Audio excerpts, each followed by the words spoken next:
Do you find that sex before marriage is a really hot topic in your household? Do your parents try to keep you from having sex? Are you parents trying to keep your kids from having sex? Let's talk about it. Barry Smith here, pastor, author, husband, father, and a guy who has talked to a lot of kids about sex. My wife and I, we believe in God. We try to do as much as possible according to God's ways, especially in dealing with sex. After all, God invented sex. Sex isn't bad, and even bad sex is good. Wait, did I say that out loud? Anyway, God created sex, and it was good. At least that's the way it was meant to be, and in the context of why He created it, between a man and a woman committed to each other for life. We think it's important to have frequent conversations with your kids about sex and sexual matters. And teenagers are definitely talking and hearing about it all the time. And if parents can keep a fairly open dialogue going, age appropriate of course, then your kids are more likely to come talk to you if they hear something odd at school and want to get the right info. At least our version of the right info. We just don't want them getting all their sex information from their friends. No matter how well-intentioned the friend is, it's just often downright wrong information and not helpful and sometimes harmful. Many parents might think that having a bunch of sexual partners before marriage is wise, the try before you buy idea. Others will say you need to know you're sexually compatible before you get married. And we get that, but honestly, what does that mean? Seriously. He's got an outie, she's got an innie, and the rest is pretty easy and self-explanatory. Have we seen so many pornos and ridiculous, unrealistic romantic movies to think that there has to be some sort of trampoline, a chandelier, and some fireworks going off each time we have sex? Even TV is unrealistic. I don't know about you, but I would never put my wife through a French kissing sexual extravaganza as soon as I wake up. My breath scares me, let alone shoving my tongue down my wife's throat before I've brushed my teeth. And does any woman really wake up with her hair and makeup just perfect, her hair just barely disheveled in a sexy look? I think not. And we haven't even mentioned the comparisons that could be made about previous partners, the size of a man and the body of a woman and her breast size and the wildness of previous lovers and the places that you've made love and the number of people that you've slept with. And probably most importantly, especially for a guy, is carrying the sexual images that he's put into his mind into his future marriage. Now, full disclosure here, I was not a pure kid or young adult at all, not by a long shot. I slept with way too many girls. It wasn't until I reconnected with God around age 23 that I made the commitment to not sleep with another gal until I was married. And I kept that commitment. My wife, on the other hand, she was a virgin when we got married. She might still be.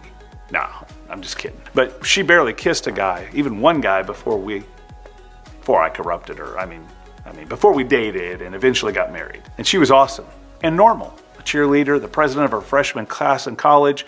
She was all class and I wasn't. But we've learned a lot and counseled a lot of people and been counseled and read a lot of books. And I think this Smurf illustration could be an interesting tool to help explain why you want your son or daughter to go into their marriage as pure as possible.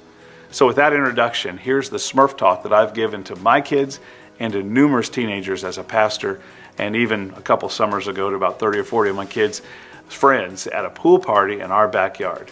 Here's a summary of what I told them. I think we all know what a Smurf is, right? Those cute little cartoons who are characteristically all blue. Well, think back on every date that you've ever had. Think about what you did, especially romantically. No guilt, just think back. Remember, I'm talking to teenagers.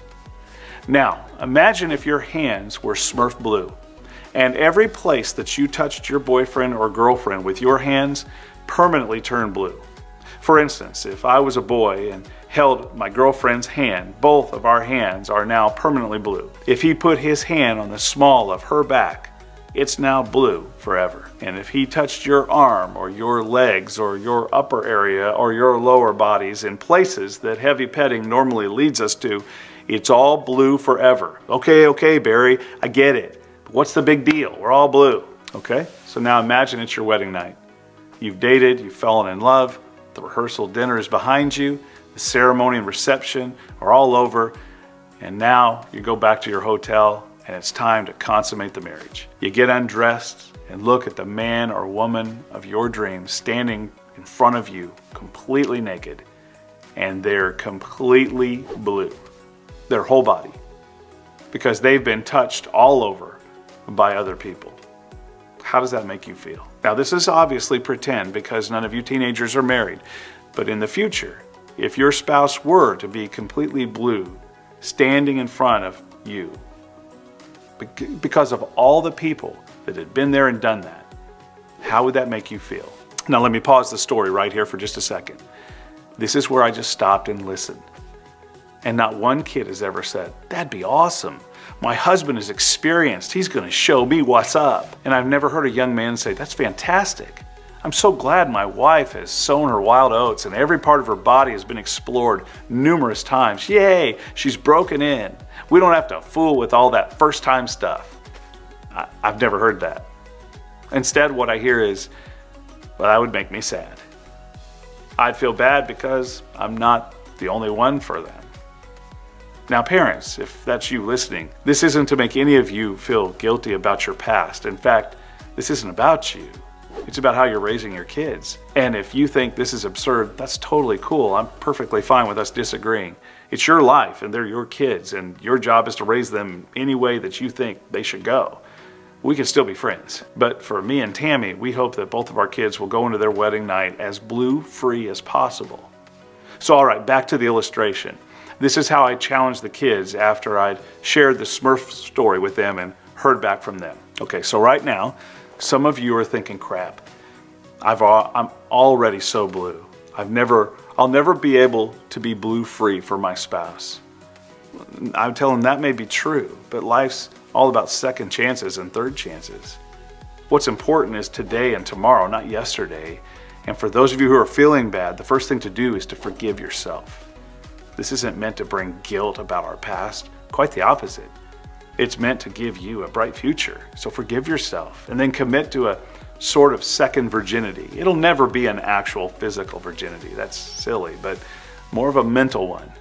Commit to staying pure from today forward, forgetting the past and looking forward, going into your wedding night as blue-free as you can be. And I'll tell you, my wedding night was amazing because Tammy was almost completely blue-free. I wasn't, but because of my secondary commitment to purity, I felt like I was a very, very light blue, if that makes sense. It wasn't like my first time, but it was super special. Here's the takeaway. To the guys, to the young people that are watching this, not parents, but to you young people, single, the girl you're dating, in all likelihood, she's not going to be your wife. So why take your blue hands and lay them anywhere that she'll regret later? Have some respect for her. And don't you want to be special to your future wife, like you're the only one for her? That she was so special that you saved yourself for her. To the gals, to the young single ladies. Oh, the single ladies. I'm asking you to look into the future, to look to your wedding night. How do you want to present yourself to your husband? It's up to you. But whatever you do, don't let some boy guilt you or pressure you into sex of any kind. You are valued and treasured and special. And one day you could be on your wedding night and wish that you'd never let that boy touch you, let alone lots of boys. And don't forget, second chances are what life's all about. So that's it. I'm done with the illustration. The kids that I've shared this with, I'd bring my faith into this and the ultimate forgiveness that happens in Jesus Christ. And honestly, isn't that what life's all about anyway? Hey, listen, there are so many trolls and haters on YouTube and Facebook. You know what, why don't you guys just take a break on this one? And why don't you let God use this to help some people that might be struggling? If you're somebody that slept around and you've been loose as a goose and you've been trying to sleep with any girl that'll sleep with you, I'm not judging you. That's not my job. It doesn't affect me. I know my life. I know my wife's life, my kids' life. I'm trying to guide them. I'm trying to teach them. I'm trying to do this whole sex thing for my kids and myself the way God wants it done, because He's the inventor of it. And the inventor of it knows what He's doing. So stop playing around with what could be fire. I mean, it's a fire, like awesome fire, like that last night was fire with my wife. You know what I'm saying? But then it's also fire, like it will destroy your life. And you can ask about people who have been there and done that. There's very few of them, if any, that will ever go back and go, that was awesome, man. They all regret it, especially once they found that special someone. So live for God and live for that future spouse, that future someone that's you're gonna spend the rest of your life with. And if you're married, you know what? Fire it up, man. Find ways to make this incredible gift that God has given us special. Until next time, if you like this video, please share it. Like, comment, share, and subscribe. Share this with someone, because no doubt there's someone you know, there's a young person you know, there's an adult, there's a parent you know that needs to hear this. I think if you share it with them, post it on your Instagram, post it on your Facebook page, you'll be glad you did, and they'll be glad that they heard it as well. God bless you guys, and we'll see you in the next video.